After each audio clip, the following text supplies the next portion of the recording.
Today I will be giving the final 6 starters a new paradox form. I've grown so much since the start of this challenge, so these designs might be high up on the list of your favorites. Let's see if I made another masterpiece. Our first Pokemon will be a future form of Tepig. Like always, I do need to mention that we use the tracing method in order to stay close to the original designs. For this design we thought it would be a good idea to make him into a fire electric type. This gave us a perfect direction to base some of his features on. I think the fact that he looks like a charger and a lamp is really cool. I do have to say that I struggled quite a bit on the colors for this design, mainly because the original Tepig uses a dark brown color on its body, which makes the robotic grey colors not stand out as much. When I added the shading into this piece, the piece actually came together, but it could have been better. Iron Snout, the Paradox Pokemon. This Pokemon is usually pretty drowsy and sleeps a lot, but it gets very active when exposed to electric charges. We theorized that Iron Snout can charge itself using its head protrusions to connect to charging stations. The light bulb on its tail shines brightly when this Pokemon is charged up, and it activates sensors on its snout. We assume that this Pokemon's snout could be a heat-seeking device, but there haven't been enough tests done to confirm this theory. In the end, the design came together quite nicely, but I think it could have been better with a different color palette. I do have to say that it's a very good concept, and it fits the typing perfectly. Even though it might not be perfect, I am still happy with this drawing. Our second Pokemon is a past form of Froakie. This was another design where we decided its typing quite early in the drawing process. This is just a fantastic way to lay out a path to follow for a good Pokemon design. There might be an argument that it looks too similar to a regional variant, so we did try to add some teeth and horns as well. We also shifted to sharp and pointy edges instead of the bubble frill he has on his regular form. This made him look a lot less friendly, which definitely helps for the feral look we're going for. For the colors I had to make them a bit different in order to fit the poison type. We went for a dark bluish color for his body with the bright pink accent colors for his frill. Even though the colors are vastly different, I did manage to bring them back for its shiny. Spiky Bubbles, the Paradox Pokemon. This Pokemon is very rebellious. It grabs sludge pieces from its neck collar and throws at everyone it sees. This poison is strong enough to eat through metal. They do seem to be immune to their own poison due to their diet consisting of poisonous plants. Spiky Bubbles don't get along particularly well, so they usually live alone. I absolutely adore this piece. I really love the way I've rendered it, and I would 100% be a member of my team. The shiny looks freaking sick, but I don't think it would have worked as his original colors. The third Pokemon is a future form of Quaxly. At first I didn't expect to make a drawing that would have looked as good as this one turned out. I didn't have to tweak much about this design, and the sketching process was over before I knew it. We just gave him a body patch, detached its arms from its body, and added the screen onto his face. We didn't change much for the colors, but adding the grey parts onto him instantly sold him as a robot. The shading for this piece worked out really nicely too. I'm especially in love with his headpiece. Iron Quack, the Paradox Pokemon. This Pokemon appears to be designed for sport and fashion. They can change the color of their head crests and flippers to convey their emotions. They're used for swimming competitions to see which Iron Quack can reach the goal the fastest and in the most beautiful way. Despite that, they're quite selfish and think highly of themselves. This makes them perform worse in some occasions. I wasn't really sure what his second typing should be, but I eventually set it on a water fairy type.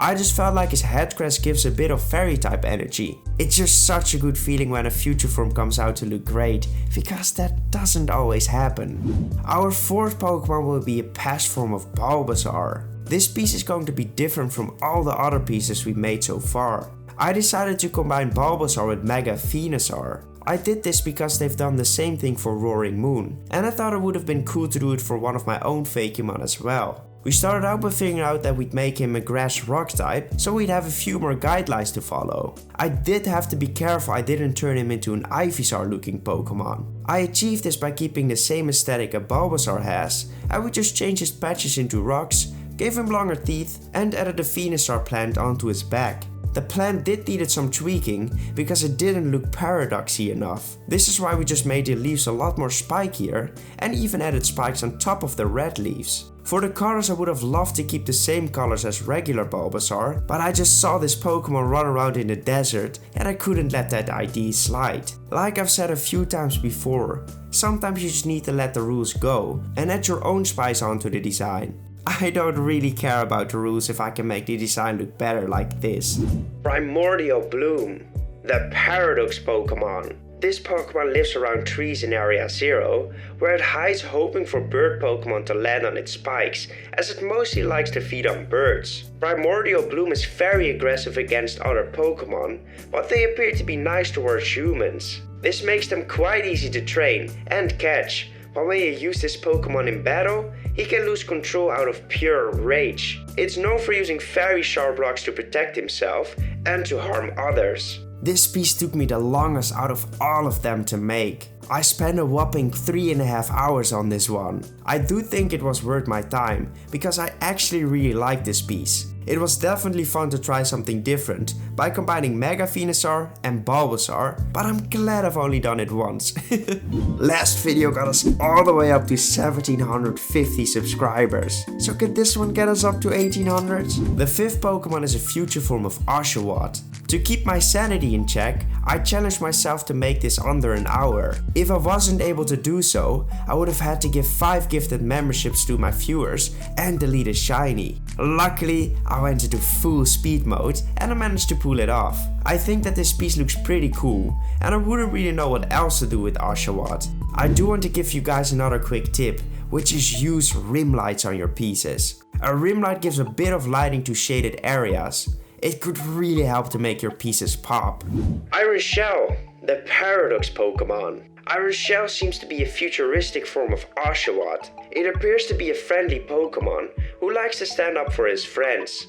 If anyone attacked their friends, they will blast them away with their huge amounts of water and ice powers. They have been spotted more and more recently, and it appears that they've made Area 0 into a much safer place. I don't really know if I like this piece or not. Like, it does have some good futuristic features, but it doesn't strike me as an amazing Pokemon. But that might also be because I don't really like Oshawott either.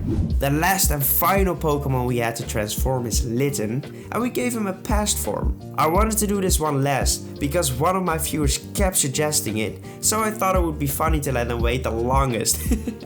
I'm sorry, Prank Boy. If we're going to talk about this drawing, it was actually fairly easy to design. Litten itself felt a bit bland, so I just kept adding more details which fitted him perfectly. I'm talking about more hair, bigger teeth and claws, for example. I did struggle a lot on the drawing of the claws. It was tough to get the right trajectory on them and they still aren't perfect, but I just couldn't bother anymore. I think my favorite part of the design has to be the eyebrows. They add so much character and expression to the design, which I'm very happy with. For the colors, I decided to give his body a slightly darker blue color and opted into a less orange type of red for the accents. I do still quickly want to mention that the shiny of this piece looks incredible as well. Flaming Fangs, the Paradox Pokemon. This past ancestor of Litten is difficult to encounter as they're patrolling groups around the dark parts of Area 0. The few people that have managed to come close to this Pokemon have not came out unscathed. It seems that Flaming Fangs are extremely aggressive, which is terrifying because they hunt in groups. The biggest Flaming Fangs appears to be the leader of this pack, as it commands the other members to gather most of the food because of its laziness. This is another design which has to be one of my favorite ones out of them all. I guess they'd say the best for the last, huh? Well, this was an amazing challenge and I had so much fun making all of these drawings. Next week I'll be making a compilation of all of the starters, so if you want to support me, I'd highly appreciate it if you watch that one as well. Goodbye!